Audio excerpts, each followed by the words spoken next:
क्यों ना हम सब मिलकर अपनी ही पार्टी बनाए, इसलिए बनिए कॉकरोच जनता पार्टी। এই বেকাররা, তোরা তো তেলা পোকা, তোরা তো তেল কাটরা, তোরা তো আরশোলা। পার্টিটার নামও দেওয়া হয়েছে ককরোচ জনতা পার্টি।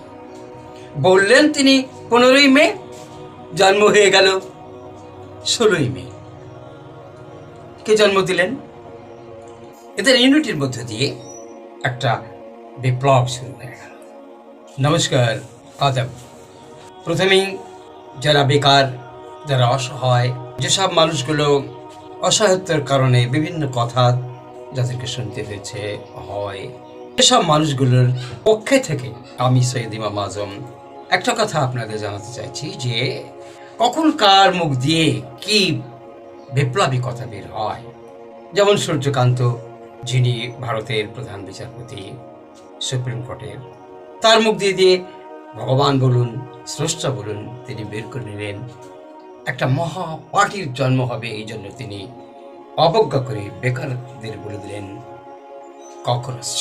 এই বেকাররা, তোরা তো তেলা পোকা, তোরা তো তেল কাটরা, তোরা তো আরশোলা, এত তুচ্ছ।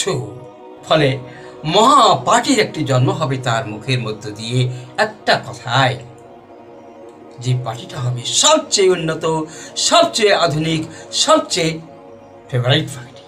এই জন্য পার্টিটার নামও দেওয়া হয়েছে ককরোচ জনতা পার্টি। বললেন তিনি 15ই মে, জন্ম হয়ে গেল 16ই মে। কে জন্ম দিলেন? অভিজিৎ দীপক। এদের ইউনিটির মধ্য দিয়ে একটা বিপ্লব শুরু হয়ে গেল। আমার এই কথাটা শুনে, এই যে কদিনের আগে পার্টিতে জন্ম হয়েছে, এটা শুনে আমার মনে হয়েছিল যে হযরত মুহাম্মদ সাল্লাল্লাহু আলাইহি ওয়াসাল্লামকে বলা হয়েছিল, তুমি লেজ কাটা, তোমার লেজ নাই, তোমার বংশধর ছেলে মেয়ে কিছুই নাই, তুমি আটকুড়ে। আজ সারা পৃথিবীতে যত মানুষ আছে, 850 কোটি মানুষের অন্তরে, তারা স্বীকার করুক অথবা না করুক, মুখে অন্তরে হযরত মুহাম্মদ সাল্লাল্লাহু আলাইহি ওয়াসাল্লাম। ঠিক তেমনি ভাবে আমি আশীর্বাদ করি ককরোচ জনতা পার্টির যিনি প্রধান, এই 3 জন, তাদেরকে আমি আশীর্বাদ করি যে বেকারত্বের জন্য আপনাদেরকে এত বড় কথা শুনতে হলো, এটা আপনাদেরকে শুনতে হলো না, সারা পৃথিবীর যত বেকার ছেলে তাদেরকে শুনতে হলো। ভারতের বেকারত্ব স্পেশাল, এটা শুনলে আপনি ঘাবড়াবেন না, কেননা পৃথিবীর ব্যালেন্স হলো আরশোলা। আরশোলার পায়খানা থেকে যে নাইট্রোজেন তৈরি হয়, সেটা যদি না হয়, লক্ষ কোটি আরশোলা, তো পৃথিবীর নাইট্রোজেনের ঘাটতি ঘটে যাবে। আরশোলা এমন একটা প্রাণ পতঙ্গ যে 20 মিনিট 40 মিনিট পর্যন্ত তাকে যদি জলে ডুবিয়ে রাখা হয় তো মরবে না। আরশোলা এমন একটা প্রাণী যার মাথা আপনি যদি কেটে দেন 20 ঘন্টা বাঁচতে পারবে। মাথা কাটা হয়ে গেল, 20 ঘন্টা সে বাঁচতে পারবে। তার আরশোলা এমন একটা প্রাণী যে সামনে চোখে যেমন করে দেখে, মাথার যে চোখ, পিছনেও তার এমন সেন্সার আছে যার মধ্যে দিয়ে পিছন কেটে দেখতে পারে। আরশোলা এমন একটা প্রাণী যে প্রাণী সুতো যদি আপনি দেন একটা সামনে, ওই দিয়ে সে একবারে স্ট্রেট দৌড়ে চলে যাবে। আরশোলা এমন একটা প্রাণী যাকে আপনি সামান্যতম যদি আপনাকে দেখতে পায়, যেখানে আপনাকে একটু শত্রু মনে হবে, সঙ্গে সঙ্গে সেখান থেকে সে গ্যাস ছেড়ে পালিয়ে দেবে। এত ভয়ঙ্কর এবং এত নরম প্রকৃতির, এত গুণের আরশোলা কি করে জানেন? আমি যারা ককরোচ জনতা পার্টি তাদেরকে বলছি, ঘাবড়াবেন না। আরশোলা তাকে আক্রমণ করার পরে আরশোলার পায়ে যে ছোট ছোট ছোট হুল থাকে, এগুলো এত সেন্সিবল, এত সেন্সিটিভ, এত সেন্সারেবল যে প্রত্যেকটা রন্ধে রন্ধে সে বুঝতে পারে কিভাবে ভবিষ্যতে আমাকে চলতে হবে।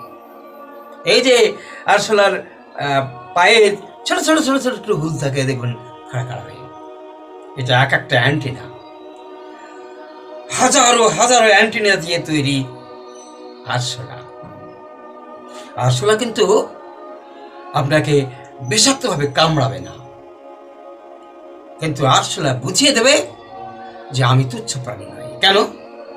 যারা বিজ্ঞান জানে তারা জানে, ডাইনোসর আপনারা জানেন আজ থেকে 400 কোটি বছর আগে ডাইনোসরের উৎপত্তি। তারও আগে আপনি বিজ্ঞান খুঁজেন দেখেন, তারও আগে আরশোলার জন্ম। আরশোলা প্রকৃতিতে টিকে থাকার জন্য যতই প্রচণ্ড রোদ হোক আরশোলা সেখানে ঘুরতে পারবে, যতই প্রচণ্ড বৃষ্টি হোক আরশোলার মধ্যে এত তেল একটা শরীরে তৈলাক্ত পদার্থ আছে, তা দিয়ে সে বৃষ্টির মধ্যে থাকতে পারবে। আরশোলা এমন একটা প্রাণী যে প্রাণী কোনো রকমের উঁচু নিচু নাই, যা দিয়ে সে চলতে পারবে না। আরশোলা এমন একটা প্রাণী যে প্রাণী রাত্রিতে মানুষের জন্য কাগজ কাটা, চামড়া কাটা, এসব কাজ আমরা তার দৃষ্টিতে দেখি ঠিকই, কিন্তু ঘরে থাকে তাই বলে। কিন্তু যত জমিনে বিস্তৃতভাবে শস্য ক্ষেতের জমিনে যত আছে আরশোলা, তারা কিন্তু ছোট ছোট ছোট ছোট পোকা খেয়ে মাটিতে পায়খানা করে শ্বাস দিয়ে নাইট্রোজেন তৈরি করে দেয়। আপনি বিজ্ঞান খুঁজে দেখেন, নাসাকে জিজ্ঞেস করেন। তার জন্য আমি সৈয়দ ইমাম আজম সৈয়দ চ্যানেল 24 থেকেই আমি জানাবো যে আমাদের বিচারপতির মুখ দিয়ে বের হয়েছে, কোনো দোষ নাই, একটা বিপ্লব হবে। এইটুকু শুধু আমি বলবো যে বেকারত্বের কোনো জাতিভেদ নাই, হিন্দু নাই, মুসলিম নাই, জৈন নাই, পার্সিক নাই, কোনো রকমের জাতিভেদ নাই। বেকারত্ব ইজ বেকারত্ব।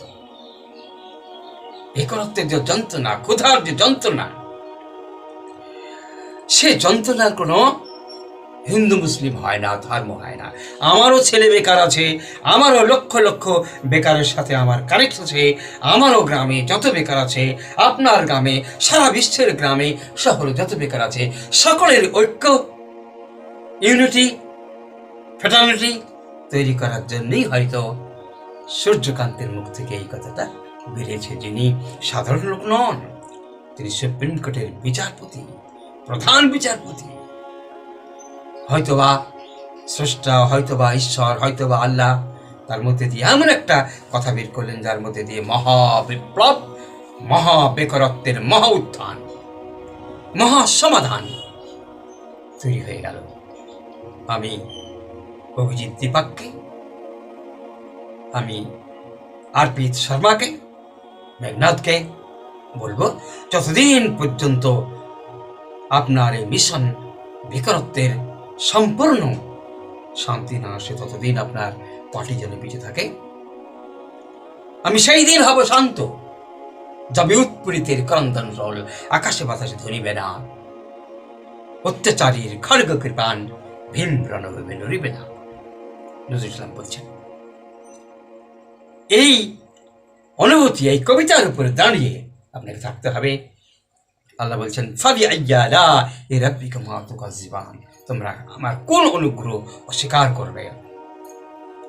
আরশোলার যে অনুগ্রহ, আরশোলার যে দয়া, আরশোলার যে বিশ্ব অবদান জীবনের ক্ষেত্রে, সারা পৃথিবীর ব্যালেন্স রক্ষার জন্য নাইট্রোজেন উৎপাদন করে আরশোলা যে জিনিস দেয়, সেই রকমের সহানুভূতি, সেই রকমের আপনাকে নরম অথচ দামি একটি বিপ্লবী দল হতে হবে। নমস্কার, আদাব, আসসালামু আলাইকুম ওয়া রাহমাতুল্লাহি ওয়া বারাকাতুহু।